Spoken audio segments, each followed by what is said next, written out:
So the question we have is 30 women are examined in a hospital by a doctor and the number of heartbeats per minute were recorded and are summarized as follows. Find the mean heartbeat per minute for these women. Choosing a suitable method. So कोई भी एक method हमें यहाँ पर use करना है और यहाँ पर मीन कैलकुलेट करना है. एक डाटा हमें गिवन है, यहाँ पर number of heart beats per minute given है कि 65 से लेके 68 हार्ट बीट दो वुमेन की यहाँ पर जब एक तरह से एग्जामिनेशन हुआ तो दो वुमेन की यहाँ पर ये हार्ट बीट आई. 68 से लेके 71 तक 4 वुमेन्स की हार्ट बीट्स आई हैं. तो इस अकॉर्डिंग अगर हम देखें तो ये हमारा क्लास इंटरवल है सी आई एंड ये हमारी फ्रीक्वेंसी है that is F small I. तो क्लास इंटरवल और फ्रीक्वेंसी के हेल्प से हमें कोई भी एक मेथड का यूज़ करके यहाँ पर एक तरह से मीन कैलकुलेट करना है. तो मीन कैलकुलेट करना है तो स्टार्टिंग में हम मान लेते हैं कि हम डायरेक्ट मेथड यूज़ करने वाले हैं. तो solution will be like that कि हमने सोचा कि हम डायरेक्ट मेथड यहाँ पर यूज़ करेंगे. तो उस अकॉर्डिंग यहाँ पर क्लास इंटरवल जो गिवन है उसके लिए हमें क्योंकि एफ आई एक्स आई करना होगा तो यहाँ पर एक्स आई की वैल्यू कैलकुलेट करनी होगी. तो एक्स आई अब आप जान चुके हैं कि एक्स आई जो होता है वो मिड पॉइंट होता है क्लास इंटरवल का. तो 65 और 68 का जो मिड पॉइंट होगा डायरेक्टली हम कह सकते हैं कि वो होगा 66.5. 68 से 71 के बीच का जो मिड पॉइंट होगा वो होगा 69.5. सेम इसी तरह से 72.5 होगा. इसके बाद मिड पॉइंट होगा 74 और 77 का दैट इज़ 75.5. इसके बाद मिड पॉइंट आ जाएगा that is 78.5. Next mid point आएगा 81.5. नेक्स्ट आएगा 84.5. तो यहाँ पर अगर अब आप एफ आई एक्स आई करके मीन कैलकुलेट करते हैं तो कैलकुलेशन बढ़ जाएगी और ऑब्वियसली हम यहाँ पर कैलकुलेशन इंक्रीज़ नहीं करना चाहते. तो सिंपली अब हम अज्यूम्ड मीन वाले मेथड पर आ जाते हैं कि हम यहाँ पर मीन अज्यूम करने वाले हैं. तो अगर हम मीन यहाँ पर अज्यूम करने वाले हैं तो हम कौन सा करें. तो इसके लिए हम ये मिड वाली मीन अज्यूम कर सकते हैं क्योंकि ये बिल्कुल मिड में आ रहा है और मिड वाली मीन को अज्यूम करने से कैलकुलेशन भी थोड़ी ऑब्वियसली कम ही हो जाएगी. दैट इज़ ये हमने अज्यूम कर ली कि ये हमारा अब मीन होगा. तो एक तरह से ए हमारा यहाँ पर आ चुका है 75.5. ये हमने खुद अज्यूम करा है. नेक्स्ट अब हमें यू आई कैलकुलेट करना होगा क्योंकि अगर हम अज्यूम्ड मीन मेथड यूज़ करना चाहते हैं. अच्छा, according to assume mean method that is जो मीन होता है वो इक्वल होता है ए प्लस यहाँ पर H multiplied by summation F I U I whole divided by summation F I.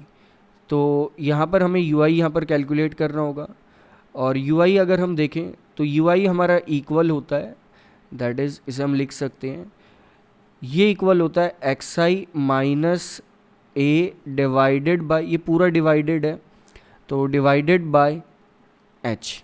H यहाँ पर एक तरह से क्लास की हाइट होती है कि क्लास की एक तरह से लेंथ कितनी है. तो यहाँ पर जो एच की वैल्यू है इस क्वेश्चन के अकॉर्डिंग अगर हम एच की वैल्यू देखें तो एच की वैल्यू होगी upper limit minus lower limit. और अपर लिमिट यहाँ पर अगर फर्स्ट में ही देख लें तो वो है 68 माइनस 65 दैट इज़ 3. तो एच की वैल्यू यहाँ पर 3 होने वाली है. तो स्टार्ट करते हैं. फर्स्ट हमारा क्या आता है एक्स आई फर्स्ट यहाँ पर है हमारा 66.5. तो 66.5 माइनस 75.5 डिवाइडेड बाय 3 ये आ जाएगा दैट इज़ -9/3 और -9/3 -3 आता है. सो फर्स्ट यू आई आ गया हमारा u1 एक तरह से अगर हम कहें तो वो आ गया हमारा -3. सेम इसी तरह से सेकंड हो जाएगा 69.5 माइनस 75.5 डिवाइडेड बाय 3 तो ये आ जाएगा हमारा -6/3 जो कि इक्वल आएगा -2 के दैट इज़ -2. और अब आप यहाँ पर डायरेक्ट लिख सकते हैं -1 आएगा फिर 0 आएगा फिर 1 2 3 इस टाइप से आएगा. नेक्स्ट अब आपको मल्टीप्लिकेशन किसकी करनी है, मल्टीप्लिकेशन करनी है एफ आई यू आई की। नेक्स्ट एफ आई यू आई इस टाइप से आप मल्टीप्लिकेशन करते हुए चलेंगे तो 2 मल्टीप्लाइड बाय -3 हो जाएगा -6, 4 मल्टीप्लाइड बाय -2 हो जाएगा -8। नेक्स्ट इसी तरह से 3 मल्टीप्लाइड बाय -1 हो जाएगा -3, 0 मल्टीप्लाइड बाय 8 0 ही रहेगा। Next 7 multiplied by 1 7, 4 multiplied by 2 8 and 2 multiplied by 3 6। और जब आप इन्हें सबको सम करेंगे लाइक 6 -6 -8 -3 0 8 7 6 इस टाइप से, तो इनका समेशन एफ आई यू आई जो है वो इक्वल आ जाएगा यहाँ से 4 के। तो एफ आई यू आई तो आपका 4 के इक्वल आ चुका है। नेक्स्ट एफ आई की अगर बात करें तो एफ आई तो आपको क्वेश्चन में भी गिवन है, एक तरह से वो 30 ही आएगा, क्योंकि जो क्वेश्चन में गिवन था कि 30 वुमेन्स का डाटा वो लिया गया था लाइक दिस, ये गिवन था। वैसे अगर आप सम करेंगे इन फ्रीक्वेंसीज़ का तो वो भी 30 ही होगा। सो अब इस फॉर्मूले में पुट करने के लिए आपको क्या क्या चाहिए था, एक तो ए चाहिए, वो आपको पता है, एच पता है आपको। Next summation F I U I आपने अभी कैलकुलेट कर लिया। नेक्स्ट समेशन एफ आई जो है ये भी आपको पता है। तो सारी वैल्यूज़ अगर आप अब यहाँ पर पुट कर देंगे तो आप मीन कैलकुलेट कर चुके होंगे। सो इस अकॉर्डिंग आपका मीन जो है वो इक्वल आएगा ए यानी कि 75.5 प्लस एच यानी कि 3 multiplied by summation F I U I आ रहा है आपका 4। Next 4 divided by summation F I आपका आ रहा है यहाँ पर 30।